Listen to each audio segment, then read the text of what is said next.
तो आज की इस वीडियो में हम आपको basic to advance zero level से आपको अंग्रेजी पढ़ाने वाले हैं। देखिए बच्चों, यदि आपको अंग्रेजी पढ़ने नहीं आती तो इसकी सबसे बड़ी समस्या होती है कि आप कभी भी मात्राओं के साथ बेसिक टू एडवांस अंग्रेजी पढ़ने की कोशिश नहीं करते हो। बच्चे क्या करते हैं, अंग्रेजी के 25, 50, 100 शब्द याद कर लेते हैं। उनको लगता है कि इससे हमको अंग्रेजी पढ़ना आ जाएगा। उससे अंग्रेजी पढ़ना नहीं आएगा, उससे आपको और भी समस्या आएंगी। इसलिए आज के इस वीडियो में हम आपको मात्राओं के साथ जीरो लेवल से अंग्रेजी पढ़ाने वाले हैं। बस करना कुछ नहीं है, इस वीडियो को पूरा देखिएगा। उसमें जो कुछ नियम बताए जाएंगे, कुछ मात्राएं बताए जाएंगे, उनको लिखिएगा, पढ़िएगा, रटिएगा और ज़्यादा से ज़्यादा किताब पढ़ने की कोशिश कीजिएगा। तो चलिए क्लास को स्टार्ट करते हैं। लेकिन उससे पहले आप चैनल पर नए हैं तो सब्सक्राइब जरूर कीजिएगा, आप एक लाइक ज़रूर कर दीजिएगा। तो चलिए क्लास को स्टार्ट करते हैं। Let start the video. तो चलिए क्लास को स्टार्ट करते हैं। और आज की इस वीडियो में हम जो है ना अंग्रेजी पढ़ने वाले हैं। देखिए प्यारे बच्चों, अंग्रेजी हो या कोई भी भाषा हो, किसी भी भाषा को पढ़ने के लिए सबसे पहले आपको उस भाषा की जो मात्राएं हैं उनकी पढ़ना पड़ता है। आपके मन में सवाल है हम मात्रा क्यों पढ़ें, हमको तो बहुत सारी मात्राएं आती हैं, तो फिर मात्रा की क्या ज़रूरत है। देखिए बच्चों, यहाँ पर हम इंग्लिश पढ़ने आए हैं, ना कि हिंदी। हिंदी और इंग्लिश की जो मात्राएं होती हैं एकदम अलग होता है, उनका नियम अलग होता है। जैसे मैं अगर आप एग्जांपल तौर पे बताऊं, अगर हिंदी में ये आ है तो आ की सिर्फ यही मात्रा है और इसको हम हर बार आ ही पढ़ेंगे। लेकिन अंग्रेजी में ऐसा नहीं होता है। अगर अंग्रेजी में अगर ये ए में लिख दूं तो ए को कुछ लोग कहेंगे ये ओ की मात्रा है, कुछ कहेंगे नहीं ये आ की मात्रा है। जबकि मैं बता दूँ ए को अलग अलग मात्राओं के रूप में पढ़ते हैं। जैसे यहाँ पर एक शब्द लिख रहा हूँ, दूसरा शब्द यहाँ पर मैं कैट लिख रहा हूँ, तीसरा शब्द मैं यहाँ पर नेम लिख रहा हूँ, चौथा शब्द मैं यहाँ पर कॉल लिख रहा हूँ। अब जरा इन सभी शब्दों को पढ़िएगा और जरा ध्यान दीजिएगा और अपने आप से सवाल पूछिएगा कि आपने हर शब्द में ए को क्या पढ़ा। यहाँ पर आपने ए को आ की मात्रा पढ़ा, कार, कार हुआ, फार हुआ, स्टार हुआ, मार्केट हुआ, फादर हुआ। यानी इन सभी शब्दों में ए को आप हमेशा आ पढ़ते हो। जबकि यहाँ पर इसको आप आई की मात्रा पढ़ो। जैसे कैट हुआ, मैन हुआ, रैट हुआ, बैट हुआ, हैट हुआ, सेट हुआ, आदि शब्दों यहाँ पर आप आई की मात्रा पढ़ रहे हो। यहाँ पर देखो इसको क्या पढ़ोगे, नेम पढ़ोगे। नेम हुआ, मेक हुआ, केक हुआ, लेट हुआ, डेट हुआ। तो इन सब में आप ए का मात्रा पढ़ रहे हो। और यहाँ पर इसको क्या पढ़ रहे हो, काल पढ़ रहे हो।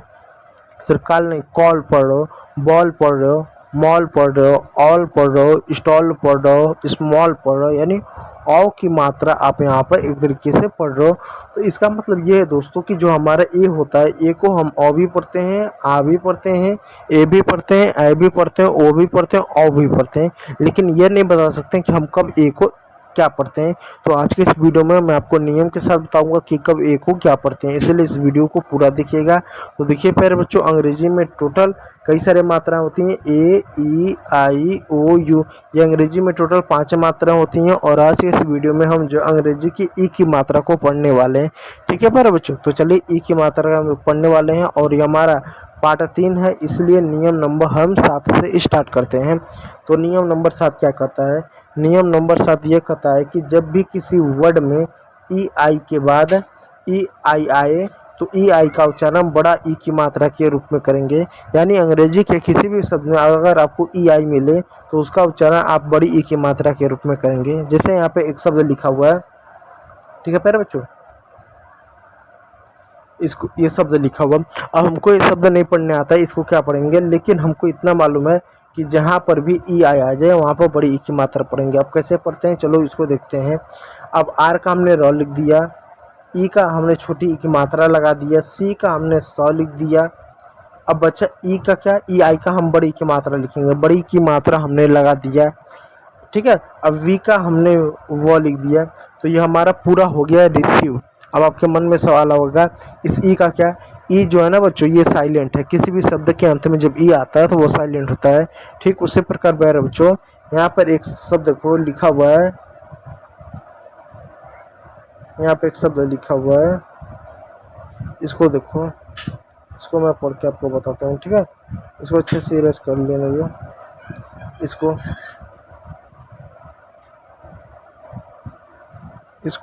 अब इसको क्या पढ़ेंगे, मैं आपको एग्जांपल तौर पे आपको बताता हूँ।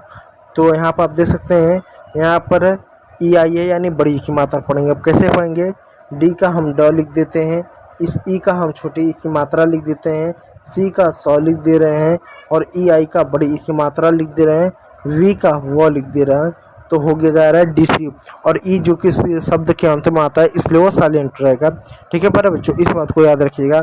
फिर उसी प्रकार एक और शब्द आ रहा है, इसको क्या पढ़ेंगे, CONCEIV, इसको CONCEIV। अब इसको क्या पढ़ेंगे, चलो इसको ट्रांसलेट करने का हम जो है शुरुआत करते हैं। ट्रांसलेट करने के लिए क्या करेंगे, यहाँ देखो EI है तो EI को हमेशा बड़ी की मात्रा पढ़ेंगे। C का क हो गया, O का हम अंग की मात्रा लगा दिए, N का CON का अंग की मात्रा लगा दी, CON का अंग की मात्रा होगा। ठीक है प्यारे बच्चों, और C का स हो गया, EI का बड़ी की मात्रा हो गया, V का वो हो गया, तो हो गया आपका कंसीव हो गया। ठीक है प्यारे बच्चों, कंसीव हो गया, फिर उससे परसीव हो गया। तो ये आदि शब्दों में हमने बड़ी की मात्रा पढ़ा है।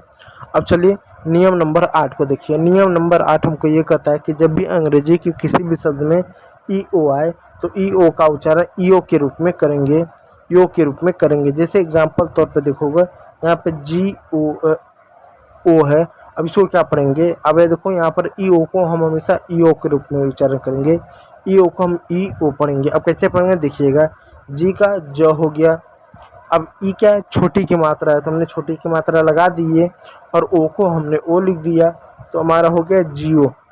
ठीक है भाई बच्चों, उसी प्रकार देखो यहाँ पर एक शब्द है EON। अब इसको क्या पढ़ेंगे, इसको देखिएगा तो EO को हमेशा EO पढ़ेंगे। ठीक है, अब देखिए ई को हमने ई लिख दिया, ओ को ओ लिख दिया, और न का न लिख दिया, ईओन हो गया, ईओन हो गया, आप ईओन कर सकते हो। इस तरीके से आपका ये हो गया।